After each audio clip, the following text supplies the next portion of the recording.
नमस्कार, मैं हूं राज और आप देख रहे हैं प्योर पॉलिटिक्स। मालदा में जो हिंसा हुई उसके बारे में एनआईए ने कुछ विस्फोटक खुलासा किया है। जी, सुप्रीम कोर्ट को एनआईए ने जो बताया है, जैसी खबरें मीडिया में आ रही हैं, वो अपने आप में यह बताती है कि हिंसा कोई सामान्य नहीं था और इस हिंसा में एक पैटर्न दिख रहा है। वो पैटर्न क्या था?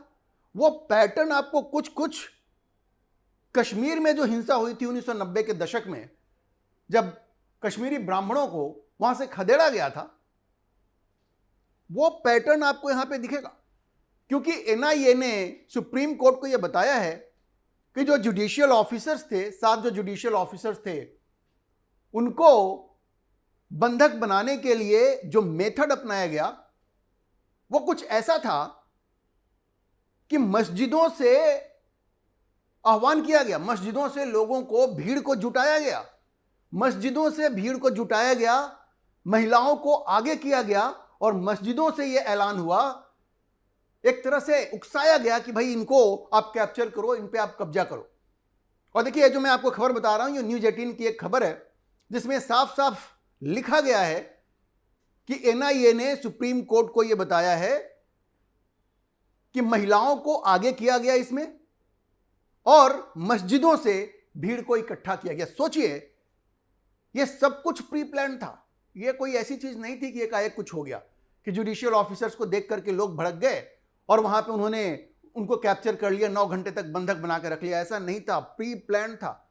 और इसमें मैंने आपको कहा वो चीज दिखती है, मस्जिदों से ऐलान करना, भीड़ को जुटाना, यह बिल्कुल कश्मीर की याद दिलाता है, जिस तरह से कि हिंदुओं को वहां से भागने के लिए मजबूर किया गया था। आपको याद है ना, वो कश्मीर में रालीव गालीव चालीव का नारा लगा था कि या तो कन्वर्ट हो जाओ, या मारे जाओ, या तो भाग जाओ। और बाद में कहा गया, और भी उसको तीखा बनाया गया और भी उसको अपमानजनक बनाया गया कश्मीरी हिंदुओं के लिए, और उनको कहा गया कि अपनी महिलाओं को यहीं छोड़ दो और तुम लोग भाग जाओ। तो आप समझिए वो पैटर्न दिख रहा है। और न्यूज़ 18 की वेबसाइट पे जो खबर लगी है वो ये बता रही है कि एनआईए ने सुप्रीम कोर्ट को जो बताया है उसमें यह कहा है कि इसमें यह प्री प्लान था, इसमें महिलाओं को आगे किया गया, पुरुष पीछे रहे और मस्जिदों से ऐलान किए गए भीड़ को जमा किया गया। अब देखिए, ये जो रिपोर्ट है ये कहती है, और मैं कोट करता हूं, in its preliminary status report based on a 72-hour inquiry and presented in court, the NIA outlined how the April 1 violence in Kaliachak 2 unfolded. According to the agency, 7 judicial officers were confined inside a BDO office for over 13 hours by a mob of roughly 1,500 people following protest against the SIR of electoral rolls being conducted under Supreme Court supervision. ये NIA बताती है, वहां पे supreme court को बताया कि किस तरह से 1 अप्रैल का जो वायलेंस है ये कालियाचक 2 में ये अनफोल्ड हुआ, किस तरह से ये हुआ। ये 7 जुडिशियल ऑफिसर्स को एक बीडीओ ऑफिस में 13 घंटे तक बंधक बना करके रखा गया और कम से कम 1500 लोग थे। और एसआईआर के मामले को लेकर के यह पूरा सब कुछ किया गया और सब कुछ प्री प्लान था। एजेंसी अपनी रिपोर्ट में आगे यह कहती है कि सिचुएशन जो है वो कोई स्पॉन्टेनियस अनरेस्ट जैसा नहीं था कि एकाएक कुछ हो गया, यह ऑर्गेनाइज्ड मोबिलाइजेशन था। यह रिपोर्ट कहती है कि it pointed to organised mobilisation with announcements made via e-rickshaws and from a local mosque to gather crowds. ये आप समझ रहे हैं? एनआईए कहती है कि ये कोई स्पॉन्टेनियस अनरेस्ट नहीं था, ये एकाएक हो गया ऐसा नहीं था, ये ऑर्गेनाइज्ड मोबिलाइजेशन था, ये पूरी तरह से ऑर्गेनाइज किया गया था। और जो अनाउंसमेंट थे वो ई रिक्शा से किए गए और एक लोकल मॉस्क जो था वहां से भीड़ को इकट्ठा किया गया। ये कहते हैं announcements made via e rickshaws and from a local mosque to gather crowds. ये रिपोर्ट ये कहती है। रिपोर्ट आगे कहती है कि it also noted indicative patterns such as women being positioned at the front while men remained behind, suggesting elements of planning even as a larger conspiracy remains under investigation. Report ये कहती है कि इसमें जो पैटर्न ये था कि महिलाओं को पीछे रखा गया, पुरुष आगे थे, इसमें पूरी प्लानिंग थी, एक बड़ी कॉन्स्पिरेसी थी। तो इस रिपोर्ट ने तो बिल्कुल बेनकाब कर दिया उन लोगों को जो ये कहते हैं कि एसआईआर की वजह से लोगों में गुस्सा आ गया, जुडिशियल ऑफिसर्स वहां पे गए और वो लोग कंट्रोल से बाहर हो गए। ऐसा नहीं था। ये रिपोर्ट स्पष्ट करती है कि ये सब कुछ प्री प्लान था। मस्जिदों से लोगों को जमा कराया गया, ई रिक्शा से अनाउंसमेंट हुआ, महिलाओं को आगे किया गया, सब प्री प्लान था। और ऐसा ही कुछ आपको कश्मीर में दिखा था 1990 में। और उसके बाद जब भी वहां दंगे होते थे तो महिलाओं को आगे करके एक शील्ड बना दिया जाता है कि पुरुषों के आगे, ये कितनी बड़ी बुजदिली है, महिलाओं को आगे करके। आपको याद होगा जब यहां पे दिल्ली में शाहीन बाग में जब सीएए के खिलाफ प्रोटेस्ट हुआ था तो इन लोगों ने यहां भी ऐसा ही किया था, महिलाओं को आगे कर देते थे।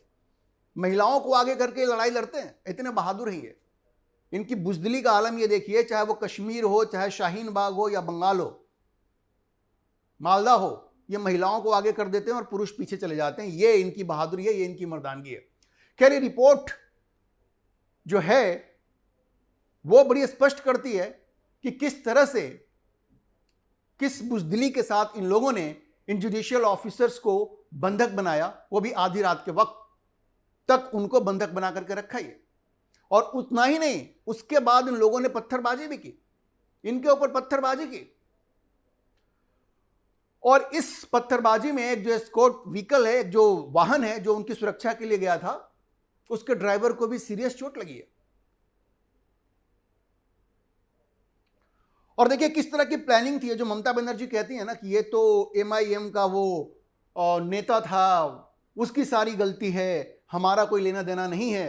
लेकिन वो एमआईएम का जो नेता है एम इस्लाम, उसकी फोटो ममता बनर्जी के साथ बहुत सारी हैं, जो अमित मालवीय ने ट्वीट करके बताया। उसके बाद देखिए कॉन्स्पिरेसी क्या थी, उसका एंगल आप देखिए।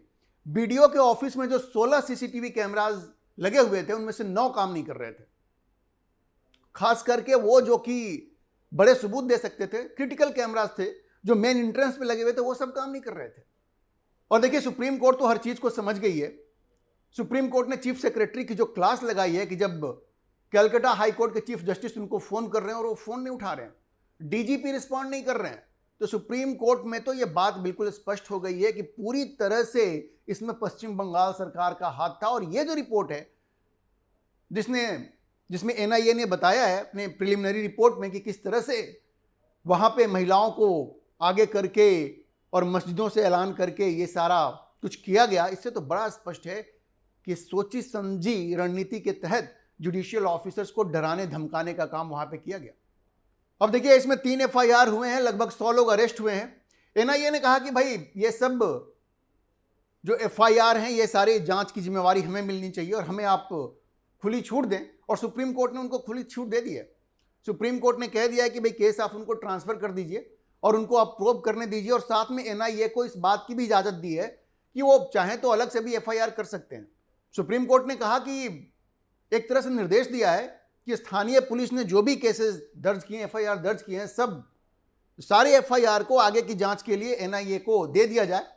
और जो चीफ जस्टिस सूर्यकांत थे और जो जस्टिस बागची थे, साथ में जस्टिस पंचोली भी थे, उन्होंने 142 संविधान के अनुच्छेद 142 के तहत जो सुप्रीम कोर्ट को शक्ति मिली हुई है जिसमें वो कोई भी निर्णय ले सकती है, उसको प्रयोग करते हुए उन्होंने कहा कि भाई एनआईए पूरी जांच अपने हाथ में लेगी और कुछ ऐसे भी अगर अपराध हैं जो एनआईए के दायरे में नहीं आते हैं तो सुप्रीम कोर्ट ने अपने आर्टिकल 142 के तहत उनको जो अधिकार मिला है उनका उपयोग करते हुए कहा कि एनआईए उसको भी अपने हाथ में ले सकती है और जो भी चाहे वो एफआईआर दर्ज कर सकती है। अच्छा, आप ये समझिए कि पूरा जो सब कुछ ड्रामा एसआईआर को लेकर के हुआ, सुप्रीम कोर्ट इन चीजों को पूरी तरह से समझ गई है। जी, पूरी तरह से समझ गई है। और मैंने आपको पहले के कई वीडियो में बताया है कि हमें धन्यवाद करना पड़ेगा सुप्रीम कोर्ट का, जिसने कि ममता बनर्जी की लाख कोशिशों के बावजूद बंगाल में एसआईआर के काम को रुकने नहीं दिया। बंगाल में एसआईआर के काम को बिल्कुल रुकने नहीं दिया। और अभी आप देखिए कि अब तक 91 लाख नाम वोटर लिस्ट से डिलीट हो चुके हैं। 91 लाख। और सुप्रीम कोर्ट ने साफ साफ कह दिया है कि भाई अब इंतजार नहीं होगा। ममता बनर्जी चाह रही थी कि इलेक्टोरल लिस्ट जो है, खास करके पहले चरण के लिए, उसको अभी और रोक दिया जाए ताकि जो एडजुडिकेट होना है, कुछ मामले जो बचे हुए हैं, उनका पूरी तरह से निष्पादन हो जाए। सुप्रीम कोर्ट ने कहा कि ना, उसका हम बाद में देख लेंगे। तो पहले चरण के लिए जो वो इलेक्टोरल लिस्ट है उसका पूरा आ गया है, पूरा वोटर लिस्ट सामने आ गया है। ऐसे तो पूरा लिस्ट ही आ गया है। एडजुडिकेशन के लिए जो नाम बचे हुए हैं पहले चरण के लिए उसको भी बंद कर दिया गया है, उसमें कोई परिवर्तन नहीं होगा पहले चरण के लिए। हाँ, अप्रैल 9 तक दूसरे चरण का जो चुनाव होगा उसमें जिन लोगों को लगता है कि उनका नाम जो कटा है वो गलत तरीके से कटा है तो वो जाकर के उसका अपील कर सकते हैं। लेकिन अब उस पर एक तरह से सुप्रीम कोर्ट ने कह दिया कि अभी जो है उसको आप वहीं पे रहने दें, इलेक्टोरल रोल आप पब्लिश कर दें। देखिए 63 लाख नाम तो पहले कट गए थे जिसमें कि मृत लोगों के नाम थे और वो सारे लोग जिनके पास डॉक्यूमेंट्स नहीं थे, और बाकी के जो 60 लाख नाम जो थे जिनको एडजुडिकेशन के लिए रखा गया, जांच पड़ताल के लिए जिनको रखा गया, उनमें से भी आप समझिए कि 27 लाख नाम जो है वो कट गए हैं। 27 लाख नाम जो है वो कट गए हैं। तो कुल मिलाकर के लगभग 91 लाख नाम जो है वो कट गए हैं। अभी जो थोड़े बहुत नाम जो बचे हुए हैं उनके बारे में भी फैसला हो जाएगा, लेकिन जो इलेक्टोरल लिस्ट है, वोटर लिस्ट है, वो बंगाल का तैयार हो गया और उसमें 91 लाख की कटौती हो गई है। और इससे ममता बनर्जी बिल्कुल बौखलाई हुई है। एक चीज और समझने की है, अब जिन लोगों का नाम कटा है उनके पास अभी वक्त है कि वो जा करके अपील कर सकते हैं। जो ट्रिब्यूनल्स बने, अपीलेट ट्रिब्यूनल्स बने और जिनके लिए कि कलकत्ता हाई कोर्ट ने जुडिशियल ऑफिसर्स दिया है, लेकिन वो प्रक्रिया इतनी लंबी होगी कि अब इस चुनाव में तो उनका कुछ नहीं हो सकता। इस चुनाव में उनका कुछ नहीं हो सकता। अब बाद में ही जो होना है सो होगा, शायद वो अगले चुनाव में वोट दे सके, क्योंकि उनके पास कोई कार्ड ही नहीं है, कोई प्रमाण नहीं है। 15 डॉक्यूमेंट्स थे जो उनको देने थे। अगर वो 15 डॉक्यूमेंट्स में से एक भी डॉक्यूमेंट नहीं दे पाते हैं या वो डॉक्यूमेंट डाउटफुल लगते हैं तो फिर उनका नाम तो वोटर लिस्ट में नहीं आ सकता।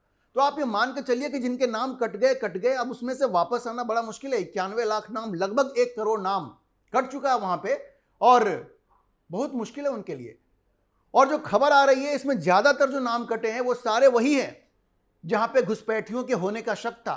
ये जो आपके जिले हैं, मालदा, मुर्शिदाबाद, नॉर्थ दीनापुर, ये सारे जो जिले हैं जहां पे मुसलमान घुसपैठिए, बांग्लादेश घुसपैठिए, रोहिंग्या घुसपैठिए ये ज्यादा होने की संभावना थी, वहीं पे सबसे ज्यादा नाम कटे। अच्छा, मैं आपको बताऊं कि ये जो नाम कटे हैं ना, ये नाम भवानीपुर में भी इस बार जबरदस्त कटे हैं। भवानीपुर जहां से ममता बनर्जी चुनाव लड़ रही हैं, मैं आपको बताऊं कि नंदीग्राम से तो वो भागी वहां से और भवानीपुर पहुंच गई, तो शुभेंदु अधिकारी उनका पीछा करते हुए वहां भी पहुंच गए। लेकिन भवानीपुर में अब जो इक्वेशन बन रहा है वो ममता बनर्जी के लिए बहुत मुश्किल है। अगर इस बार भवानीपुर से ममता बनर्जी की हार हो जाए, वो हार जाए, तो कोई आश्चर्य की बात नहीं होगी।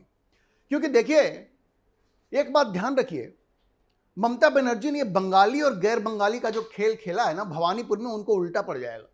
क्योंकि वहां तकरीबन 46% वोटर ऐसे हैं जो नॉन बंगाली हैं, जो नॉन बंगाली हैं, जो बंगाली नहीं है।